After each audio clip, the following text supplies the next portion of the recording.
Hi guys, welcome to my channel. मैं हूँ फारिया जवेद। आज मैं आप लोग के साथ शेयर करने वाली हूँ एक ऐसा सीक्रेट है जो आपकी इंस्टेंटली फुल बॉडी को वाइट करेगा और आपकी स्किन वाइट को भी आपकी स्किन वाइट को भी ग्लो करेगा। और आप लोगों को बताऊँगी इसमें मैंने कौन सी चीज़ें डालनी है। सिर्फ 3 इंग्रेडिएंट हैं। ये सॉफ्ट टच वालों का क्लिनजिंग मिल्क है, मेरे पास ये रोज़ वाटर है,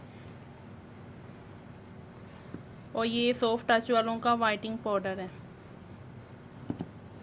तो मैं इसमें सबसे पहले डालूँगी सॉफ्ट टच वालों का वाइटिंग पाउडर। इसका भी मैंने रिव्यू दिया हुआ है, तो मैं डिस्क्रिप्शन में मैं डाल दूँगी। ये बहुत अच्छा है, आप इसको हर चीज़ में डाल के यूज़ कर सकते हो।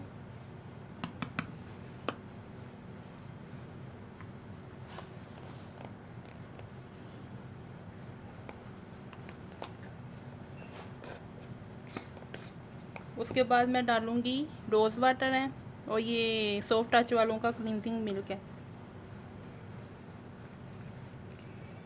इसको मैंने स्टोर करके रखा हुआ है, आप इसको फ्रिज में रखें। रोज़ इसकी अपने फेस पे इसका स्प्रे किया करें, बहुत अच्छा है ये। मैंने सिर्फ थोड़ा सा डालना है, ये देखिए। बाकी मैं डालूँगी सॉफ्ट टच वालों का क्लींजिंग मिल्क।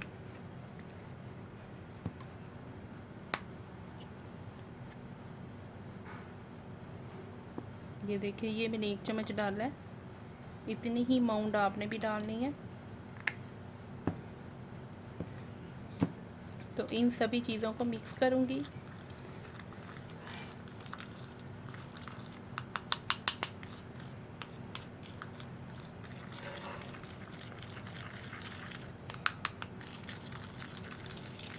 ये देखिए रेडी हो चुका है। तो आपने इसको अपनी फुल बॉडी पे भी लगा सकते हो, आप अपने फेस पे भी लगा सकते हो, आपके फेस को वाइट भी करेगा। ये बहुत अच्छा है, आप लोगों ने इसको यूज़ करना है और मुझे कमेंट करके आप लोगों ने ज़रूर बताना है। वीडियो देख रहे हो तो मेरे चैनल को लाइक और सब्सक्राइब भी कर दें और शेयर भी कर दें। तो आप लोगों ने इसको वीक में 2 या 3 दफ़ा ज़रूर आप लोगों ने 2 या 3 दफ़ा ज़रूर अप्लाई करना है। आप अपने इसको अपने हाथों, पाँव, नेक, फुल बॉडी पे भी लगा सकते हो, आप अपनी भी स्किन पे भी लगा सकते हो। बहुत अच्छा है ये। तो आप लोगों ने इसको यूज़ करना है और मुझे ज़रूर आप लोगों ने कमेंट करके बताना है। तो इसको आप 20 या 25 मिनट के लिए रखेंगे। अगर आप लोगों ने इमरजेंसी कहीं जाना है तो आप इसको कम से कम 15 मिनट रखेंगे। ये बहुत अच्छा है, आप लोगों ने इसको ज़रूर ट्राई करना है और मुझे कमेंट करके ज़रूर बताएं आपको ये वीडियो कैसी लगी है। आई होप आपको वीडियो अच्छी लगी है तो लाइक और शेयर करें, मेरे चैनल को सब्सक्राइब करें। अल्लाह हाफिज़, बाय बाय।